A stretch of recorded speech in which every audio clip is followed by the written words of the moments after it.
నమస్కారం ఆంధ్ర టైమ్స్ కి స్వాగతం. హెడ్లైన్స్ చూద్దాం. టీడీపీ నేతలకు చంద్రబాబు గుడ్ న్యూస్. తెలంగాణలో భూముల ధరలు పెంపు, రేవంత్ సర్కార్ కీలక నిర్ణయం. అమరావతి నిర్మాణంపై నారాయణ కీలక ప్రకటన, మంత్రిగా బాధ్యతలు చేపట్టగానే రాజధాని ప్లాన్ వెల్లడి. తిరుమలలో రద్దీ, భక్తులతో నిండిపోయిన క్యూ కాంప్లెక్స్లు, కిలోమీటర్ల మేర బారులు తీరిన భక్తులు. ఆంధ్రప్రదేశ్లో 5 ఏళ్ల తర్వాత టీడీపీ అధికారంలోకి వచ్చింది. 2019 ఎన్నికల్లో ఘోర ఓటమి తర్వాత తెలుగు తమ్ముళ్లు డీలా పడిపోయారు. అయితే చంద్రబాబు సారథ్యంలో మళ్లీ బౌన్స్ బ్యాక్ అయిన తెలుగుదేశం పార్టీ జనసేన బీజేపీలతో కలిసి మరోసారి అధికారంలోకి వచ్చింది. చంద్రబాబును ముఖ్యమంత్రిగా చూసిన కార్యకర్తలు, అభిమానులు, నేతలు ఆనందంలో మునిగిపోతున్నారు. అలాగే ఇన్ని రోజులు తాము పడిన కష్టానికి ప్రతిఫలం దక్కుతుందని నేతల నుంచి కార్యకర్తల వరకు ఆశిస్తున్నారు. ఈ క్రమంలోనే మంగళగిరిలోని టీడీపీ కార్యాలయాన్ని సందర్శించిన సీఎం చంద్రబాబు నాయుడు తెలుగు తమ్ముళ్లకు గుడ్ న్యూస్ చెప్పారు. ఏపీ ముఖ్యమంత్రి చంద్రబాబు నాయుడు శనివారం మంగళగిరిలోని ఎన్టీఆర్ భవన్ను సందర్శించారు. ఈ సందర్భంగా పార్టీ నేతలతో టెలికాన్ఫరెన్స్ నిర్వహించారు. ఈ కార్యక్రమంలోని బూత్ స్థాయి కార్యకర్తల నుంచి ఎమ్మెల్యేలు, ఎంపీలు, మంత్రుల వరకు పాల్గొన్నారు. ఈ సందర్భంగా నామినేటెడ్ పదవులపై చంద్రబాబు కీలక ప్రకటన చేశారు. త్వరలోనే నామినేటెడ్ పదవులను భర్తీ చేస్తానని ప్రకటించారు. పార్టీ కోసం కష్టపడిన వారికి నామినేటెడ్ పదవులు కట్టబెడతామని నేతలకు హామీ ఇచ్చారు. క్షేత్రస్థాయి నుంచి పార్టీ విజయం కోసం ఎవరు పనిచేస్తారనే దానిపై వివరాలు సేకరిస్తున్నట్లు చెప్పారు. అలాగే మూతపడిన అన్నా క్యాంటీన్లను 100 రోజులుగా తెరుస్తామని చంద్రబాబు స్పష్టం చేశారు.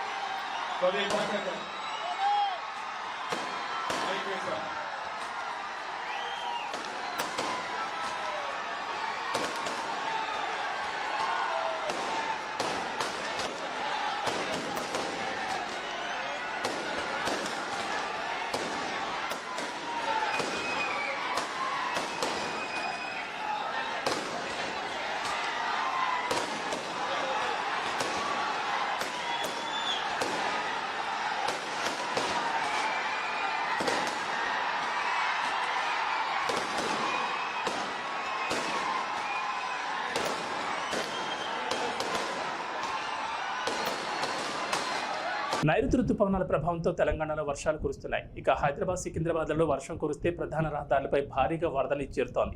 దీంతో ట్రాఫిక్ జామ్తో వాహనదారులు ఇబ్బందులు పడుతున్నారు. ఈ నేపథ్యంలో జంట నగరాల్లో ఎలాంటి ఇబ్బందులు తలెత్తకుండా పటిష్టమైన చర్యలు తీసుకోవాలని ముఖ్యమంత్రి రేవంత్ రెడ్డి అధికారులను ఆదేశించారు.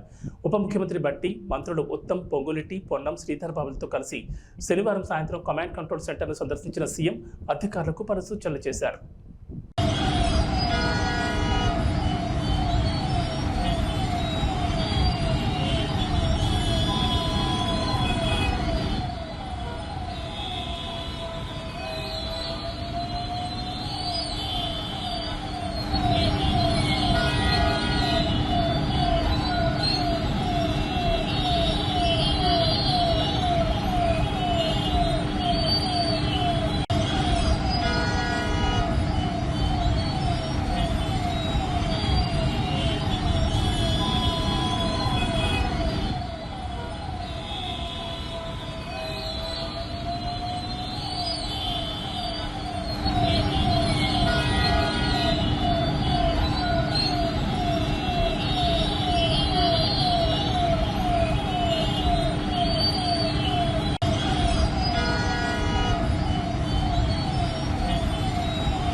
తెలంగాణలో భూముల ధరల పెంపునకు రేవంత్ ప్రభుత్వం కీలక నిర్ణయం తీసుకుంది. భూముల మార్కెట్ వాస్తవ ధరకు, ప్రభుత్వ ధరకు వ్యత్యాసం ఉండడంతో మార్కెట్ విలువలను సవరించేందుకు ప్రభుత్వం వేగంగా అడుగులు వేస్తోంది. ఈ మేరకు రాష్ట్రంలో ఆగస్టు 1వ తేదీ నుంచి వ్యవసాయేతర భూములు, స్థిరాస్తుల కొత్త రిజిస్ట్రేషన్ల ఛార్జీలు అమల్లోకి రానున్నాయి. రాష్ట్రంలో భూముల మార్కెట్ విలువలను సవరించేందుకు రేవంత్ ప్రభుత్వం ఇటీవల నిర్ణయించిన విషయం తెలిసిందే. సీఎం రేవంత్ అధికారులతో సమీక్ష నిర్వహించి కీలక ఆదేశాలు జారీ చేశారు. అందులో భాగంగా క్షేత్రస్థాయిలో విలువను అంచనా వేసేందుకు స్టాంపులు, రిజిస్ట్రేషన్ల శాఖ కార్యాచరణ ప్రారంభించింది. ప్రారంభించింది. పాత మార్కెట్ విలువను సవరించి కొత్త విలువను అమల్లోకి తెచ్చేందుకు ఉన్న పరిస్థితులపై అధికారులు అధ్యయనం చేయనున్నారు. ఈ నెల 18న అదనపు కలెక్టర్లు, ఆర్డీఓలతో ఈ శాఖ అధికారులు ప్రైమరీ మీటింగ్ నిర్వహించి కార్యక్రమాన్ని షురూ చేయనున్నారు. దశల వారీగా పరిశీలన పూర్తి చేసి జూలై 1న కొత్త రిజిస్ట్రేషన్ ఛార్జీలను ఫైనల్ చేయనున్నారు. ఆ తర్వాత పలు దశల్లో పరిశీలన పూర్తి చేసి తుది మార్కెట్ విలువలను ఖరారు చేయనున్నట్లు ప్రభుత్వ వర్గాలు వెల్లడించాయి. ఈ నెల 19 నుంచి ఏపీ అసెంబ్లీ సమావేశాలు జరగబోతున్నాయి. ఆంధ్రప్రదేశ్లో కొత్త ప్రభుత్వానికి సంబంధించి పనులు శరవేగంగా జరిగిపోతున్నాయి. ఈ నెల 12వ తేదీన ఆంధ్ర రాష్ట్ర ముఖ్యమంత్రిగా నారా చంద్రబాబు నాయుడు ప్రమాణ స్వీకారం చేసిన విషయం తెలిసిందే. నారా చంద్రబాబు నాయుడు అనే నేను శాసనం ద్వారా నిర్మితమైన భారత రాజ్యాంగం పట్ల నిజమైన విశ్వాసం, విధేయత చూపుతానని, భారతదేశ సార్వభౌమాధికారాన్ని, సమగ్రతను కాపాడుతానని ఆంధ్రప్రదేశ్ రాష్ట్ర ముఖ్యమంత్రిగా నా కర్తవ్యాలను శ్రద్ధతో, అంతఃకరణ శుద్ధితో నిర్వహిస్తానని, భయం గాని, పక్షపాతం గాని, రాగద్వేషాలు గాని లేకుండా రాజ్యాంగాన్ని, శాసనాలను అనుసరించి ప్రజలందరికీ న్యాయం చేకూరుస్తానని దైవ సాక్షిగా ప్రమాణం చేస్తున్నాను. ఏపీలో తెలుగుదేశం పార్టీ నాయకత్వంలోని కూటమి అధికారంలోకి రావడంతో రాజధాని అమరావతికి మళ్లీ మంచి రోజులు వస్తున్నాయి. 5 ఏళ్ల పాటు అభివృద్ధికి దూరంగా ఉండిపోయిన అమరావతి పనుల్లో కదలిక కనిపిస్తోంది. 3 రాజధానుల పేరిట గత సర్కార్ రాజధాని నిర్మాణ విషయంలో తాత్సారం చేయగా చంద్రబాబు సీఎంగా పగ్గాలు చేపట్టిన వెంటనే రాజధాని అమరావతి మాత్రమేనంటూ స్పష్టమైన ప్రకటన చేశారు. 2014లో చంద్రబాబు నాయుడు ప్రభుత్వంలో మున్సిపల్ శాఖ బాధ్యతలు చేపట్టిన మంత్రి నారాయణకే మరోసారి ఆ శాఖ బాధ్యతలు అప్పగించారు. అప్పట్లో రాజధాని అమరావతికి సంబంధించిన వ్యవహారాలను పర్యవేక్షించిన నారాయణ మరోసారి ఆ బాధ్యతలను భుజానికి ఎత్తుకున్నారు. నారాయణ పట్టణాభివృద్ధి శాఖ మంత్రిగా ఆదివారం బాధ్యతలు చేపట్టారు. ఈ సందర్భంగా రాజధాని ప్రాంత రైతులు, జేఏసీ నేతలు ఆయన్ను అభినందించారు. నోటిఫికేషన్ ఇస్తే 2015 ఫిబ్రవరి 28వ తేదీ అర్ధరాత్రికి 34,000 ఎకరాలని ఒక చిన్న లిటికేషన్ కూడా లేకుండా రాజధాని కట్టడానికి రైతులు ఇచ్చారు. అది మా ముఖ్యమంత్రి గారి మీద నమ్మకంతో ఇక్కడ ఒక మంచి క్యాపిటల్ డెవలప్ చేస్తాం అనే ఉద్దేశం తెచ్చారు. రాష్ట్ర రాజధానికి ఇచ్చారు. అట్లాంటి రాష్ట్ర రాజధాని యాక్చువల్గా గత ప్రభుత్వం పూర్తిగా నిర్విరామం చేసి 3 రాజధానులు అంటూ మూడు ముక్కలాట ఆడి పూర్తిగా నాశనం చేశారు. రైతులకు ఇవ్వాల్సిన కౌలు గీవులు కూడా సరిగా ఇవ్వక వాళ్ళని నానా ఇబ్బందులు పెట్టారు. ఏదేమైనప్పటికీ ప్రజలు ఈ అరాచక పాలన చూసి విసిగిపోయి ఈరోజు ఎన్డీఏ కూటమికి 164 సీట్లు ఇచ్చారు. ముఖ్యమంత్రి గారు ఒకటే చెప్పారు, మళ్ళీ ఈ శాఖ నాకు ఇచ్చి, గతంలో ఈ శాఖ నిర్వహించావు, నీకు అనుభవం ఉంది, ఆ అనుభవంతో దీన్ని ప్రపంచంలో టాప్ 5 రాజధానిలో ఒకటి చేయాలా, ఇక్కడ కట్టే రాజధాని వల్ల రాష్ట్రంలోని 13 జిల్లాల యొక్క ఆర్థిక స్థితి పెరగాలి అని ఇచ్చారు. ఖచ్చితంగా నేను యాక్చువల్గా మంత్రిగా స్వీకరించినప్పటి నుంచి నేను స్టడీ చేస్తూ ఉన్నాను. గత అనుభవం 2014 నుంచి 19 దాకా నేను చేసిన స్టడీ అంటే అప్పుడు ఆంధ్రప్రదేశ్ డిప్యూటీ సీఎం పవన్ కళ్యాణ్ మంత్రివర్గంలో తనకు కేటాయించిన శాఖలపై స్పందించారు. దీనికి సంబంధించి సుదీర్ఘమైన పత్రికా ప్రకటన విడుదల చేశారు. చంద్రబాబు మంత్రివర్గంలో పంచాయతీరాజ్, గ్రామీణాభివృద్ధి, గ్రామీణ నీటి సరఫరా, అటవీ, పర్యావరణం, సైన్స్ అండ్ టెక్నాలజీ శాఖలను పవన్ కళ్యాణ్ కేటాయించారు. ఈ నేపథ్యంలో మంత్రిగా తాను చేయబోయే పనులు, తన ప్రాధాన్యాలను పవన్ కళ్యాణ్ వివరించారు. సీఎం చంద్రబాబు తన కేటాయించిన శాఖలన్నీ తన మనసుకు, జనసేన మూల సిద్ధాంతాలకు చాలా దగ్గరగా ఉన్నాయని పవన్ కళ్యాణ్ చెప్పుకొచ్చారు. మంత్రిత్వ శాఖలపై సంతోషం వ్యక్తం చేశారు. ఆంధ్రప్రదేశ్ రాష్ట్ర ఉప ముఖ్యమంత్రిగా తాను నిర్వర్తించబోయే శాఖలు తన మనసుకు, జనసేన మూల సిద్ధాంతాలకు చాలా దగ్గరగా ఉన్నాయన్నారు. ఈ బాధ్యతలు సంతోషం కలిగిస్తున్నాయన్నారు. పంచాయతీరాజ్, గ్రామీణాభివృద్ధి, గ్రామీణ నీటి సరఫరా, పర్యావరణం, అటవీ, శాస్త్ర సాంకేతిక శాఖలన్నీ ప్రజలకు ప్రత్యక్షంగా ఉపయోగపడేవి, ప్రభుత్వాన్ని ప్రజల దగ్గరకు చేర్చేవిగా నేను భావిస్తున్నానన్నారు. 2008 నుంచి ప్రత్యక్ష రాజకీయాల్లో ఉన్న తాను ఉభయ తెలుగు రాష్ట్రాల్లో విస్తృతంగా పర్యటించారన్నారు. 2019 ఎన్నికలకు ముందు ప్రజా సమస్యలపై అవగాహన, మౌలిక సదుపాయాల కల్పనపై అధ్యయనం కోసం ప్రజా పోరాట యాత్రను తలపెట్టానని పవన్ కళ్యాణ్ తెలిపారు. రాష్ట్ర వైద్య ఆరోగ్య శాఖ మంత్రి సత్యకుమార్ కుటుంబ సమేతంగా ఇంద్రకీలాద్రిపై కొలువుదీరిన శ్రీ దుర్గా మల్లేశ్వర స్వామి దేవస్థానంలో కనకదుర్గమ్మ అమ్మవారిని దర్శించుకున్నారు. అనంతరం మంత్రిగా బాధ్యతలు స్వీకరించారు.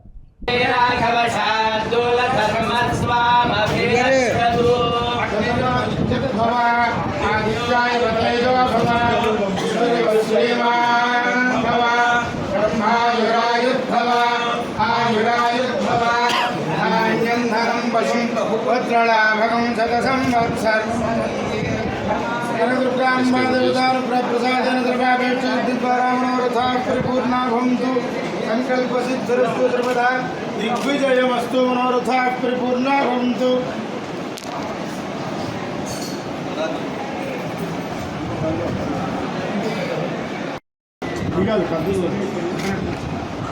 ప్రసాదం ఇచ్చారా?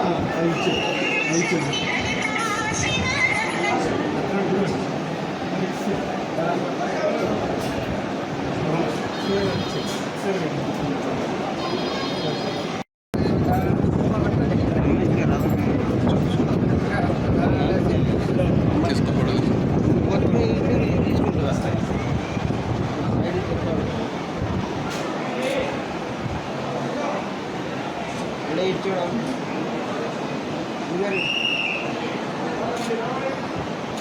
మొబైల్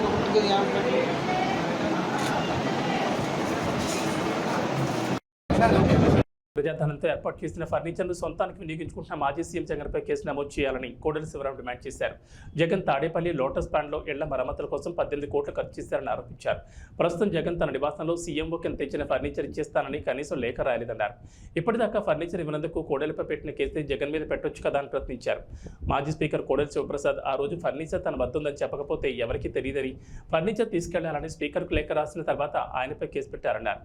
ఐపీసీ 409 సెక్షన్ కింద 10 ఏళ్లు శిక్ష పడే కేసు పెట్టారని కోడెల శివరాం గుర్తు చేశారు. జగన్పై సైతం అదే కేసు పెట్టాలని డిమాండ్ చేశారు. కలియుగ ప్రత్యక్ష దైవం శ్రీనివాసుడు కొలువైన తిరుమలకు భక్తులు పోటెత్తారు. వేసవి సెలవులు ముగిసిన తొలి వీకెండ్ కావడంతో భక్తులు భారీగా తరలివచ్చారు. అలాగే సోమవారం కూడా సెలవు రోజు కావడంతో వెంకన్న దర్శనానికి మరింత రద్దీ పెరిగింది. శనివారం వేలాదిగా తరలివచ్చిన భక్తులతో తిరుమల గిరులు కిటకిటలాడాయి. శ్రీవారి దర్శనం కోసం వచ్చిన భక్తులతో వైకుంఠం క్యూ కాంప్లెక్స్లోని అన్ని కంపార్ట్మెంట్లు పూర్తిగా నిండిపోయాయి. నారాయణగిరి ఉద్యానవనంలో ఏర్పాటు చేసిన షెడ్లలో సైతం భక్తులు కిక్కిరిసిపోయారు. మరోవైపు భక్తుల తాకిడి కారణంగా వైకుంఠం క్యూ కాంప్లెక్స్ నిండిపోయి సుమారు 3 కిలోమీటర్ల మేర క్యూ లైన్ వ్యాపించింది. పాప వినాశనం వెళ్లే దారిలో ఉన్న కళ్యాణ వేదిక వరకు భక్తులు బారులు తీరారు. ఉండడంతో భక్తులు వెలుపల క్యూ లైన్ లో వేచి ఉన్నారు. టోకెన్లు లేని భక్తులకు శ్రీవారి దర్శనం కోసం 24 గంటల సమయం పడుతుంది. ఇక 300 రూపాయల ప్రత్యేక ప్రవేశ దర్శనానికి 8 గంటల సమయం పడుతుంది. 62,366 మంది భక్తులు నిన్న శ్రీవారిని దర్శించుకోగా 29,633 మంది భక్తులు తలనీలాలు సమర్పించారు. ఇక నిన్న శ్రీవారి హుండీకి 3 కోట్ల ఆదాయం చేకూరింది. ఈ నెల 17న శ్రీవారి ఆలయంలో శ్రీరామనవమి వేడుకలు నిర్వహించనున్నారు టీటీడీ. ఈ సందర్భంగా పలు ఆర్జిత సేవలను రద్దు చేశారు. ఏప్రిల్ 18వ తేదీన శ్రీరామ పట్టాభిషేకం నిర్వహించనుంది టీటీడీ.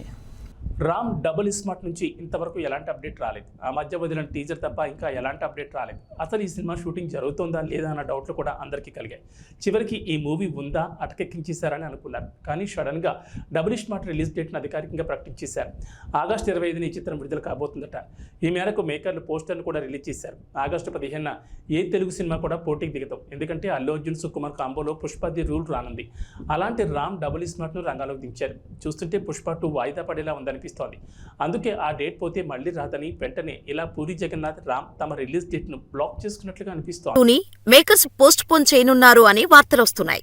బేసిక్ గా పుష్ప 2 ఆగస్టు 15న రిలీజ్ అవ్వాలి. ఈ మూవీ పోస్ట్ పోన్ అయితే అదే డేట్ లో తమ సినిమాలను రిలీజ్ చేయటానికి కొన్ని సినిమాలు రెడీగా ఉన్నాయి. ఒక పక్క లక్కీ భాస్కర్, తంగలాన్ వంటి సినిమాలు ఈ డేట్ కోసం చూస్తుంటే, మరోపక్క ఆగస్టు 29న రిలీజ్ డేట్ ఫిక్స్ చేసుకున్నా సరిపోదా శనివారం కూడా ఈ డేటుపైనే ఒక కన్నేసింది. అయితే పూరి వీరందరికంటే ఒక అడుగు ముందే ఉన్నాడు అని చెప్పొచ్చు. డబుల్ స్మార్ట్ మూవీ పోస్టర్ను రిలీజ్ డేట్తో కలిపి రిలీజ్ చేస్తాడు. ఈ సినిమా ఆగస్టు 15న రిలీజ్ అవ్వనుంది అని ఆడియన్స్కి క్లారిటీ ఇచ్చాడు పూరి జగన్నాథ్. ఆగస్టు 15న సినిమాను రిలీజ్ చేసి ఆ వీకెండ్ను పూర్తిగా వాడనున్నాడు పూరి. అంతేకాకుండా సోమవారం రక్షాబంధన్ అవటంతో ఆ రోజు కూడా ప్రేక్షకులు సినిమాకి వచ్చే ఛాన్సెస్ ఉన్నాయి. ఇక పోస్టర్ విషయానికి వస్తే నుదిటిన విభూతితో రామ్ మాస్ లుక్కులో నడుచుకుంటూ వస్తుంటే బ్యాక్గ్రౌండ్లో కొండలు, కొండల మధ్యలో శివలింగాన్ని పెట్టి పవర్ఫుల్గా డిజైన్ చేశారు.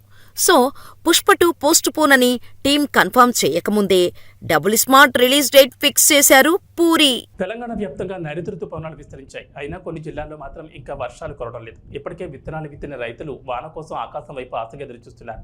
మేఘాలు కమ్ముకుంటున్నాయి తప్ప వరుణులు మాత్రం కరడించడం లేదు. కొన్ని జిల్లాల్లో అయితే వర్షం కురిసి వారం దాటింది. వర్షం కోసం ఎదురుచూస్తున్న రైతులకు వాతావరణ శాఖ గుడ్ న్యూస్ చెప్పింది. తెలంగాణ నుంచి మధ్య బంగాళాఖాతం వరకు ద్రోణి విస్తరించిందని చెప్పారు. ఇది సముద్ర మట్టం నుంచి 3.1 కిలోమీటర్ల నుంచి 5.8 కిలోమీటర్ల మధ్యలో కొనసాగుతుందన్నారు. గాలులు పశ్చిమ దిశ నుంచి తెలంగాణ వైపు వీస్తున్నాయన్నారు.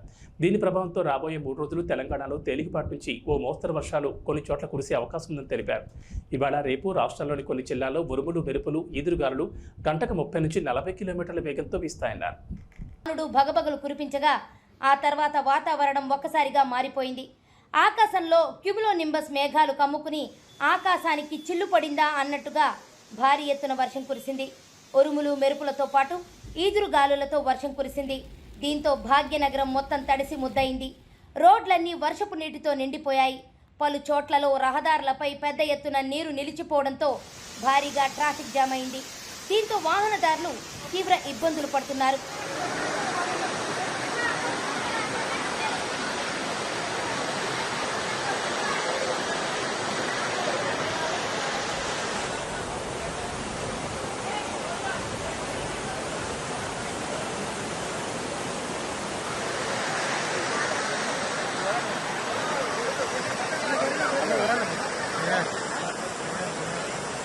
Jubilee hills, Banjara hills, Panjagutta, Kukatpally, Nizampet, Jeedimetla, Secunderabad, Uppal, Jagadgirigutta, Balanagar, Medchal, Keesara తదితర ప్రాంతాల్లో ఈదురుగాలులతో కూడిన వర్షం కురిసింది. అయితే నగరంలో రాగల మరికొద్ది గంటల్లో భారీ వర్షం కురిసే అవకాశం ఉండటంతో నగరవాసులు అప్రమత్తంగా ఉండాలని జీహెచ్ఎంసీ హెచ్చరికలు జారీ చేసింది.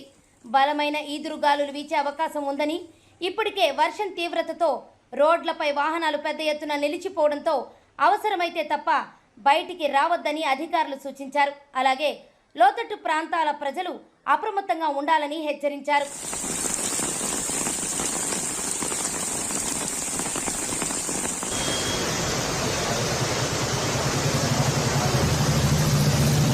రాత్రి సమయంలోనూ భారీ వర్షం కురిసే అవకాశం ఉండటంతో ప్రజలెవరూ బయట తిరగద్దని అధికారులు హెచ్చరిస్తున్నారు. ప్రస్తుతం బయట ఉన్నవారు కూడా వీలైనంత త్వరగా ఇళ్లకు చేరుకోవాలని సూచించారు. ఆఫీసుల నుంచి ఇళ్లకు వెళ్లే సమయం కావడంతో రోడ్లపై భారీ స్థాయిలో ట్రాఫిక్ జామ్ అయ్యే అవకాశం ఉందని, అందువల్ల వాహనదారులు అప్రమత్తంగా ఉండాలని సూచనలు జారీ చేశారు. గత వారం కురిసిన భారీ వర్షానికి హైదరాబాద్ నగరం చిగురుటాకులా వణికిపోయింది. అదే తరహాలో గురువారం కూడా కుండపోత వాన జనజీవనాన్ని అస్తవ్యస్తం చేసేసింది. ఓవైపు వర్షాలతో, అకాల వర్షాలతో ఇబ్బందులు కలుగుతున్నా వేసవి తీవ్రత నుంచి ఉపశమనం కలగడం హైదరాబాదీలకు ఊరటనిస్తోంది. నమస్కారం.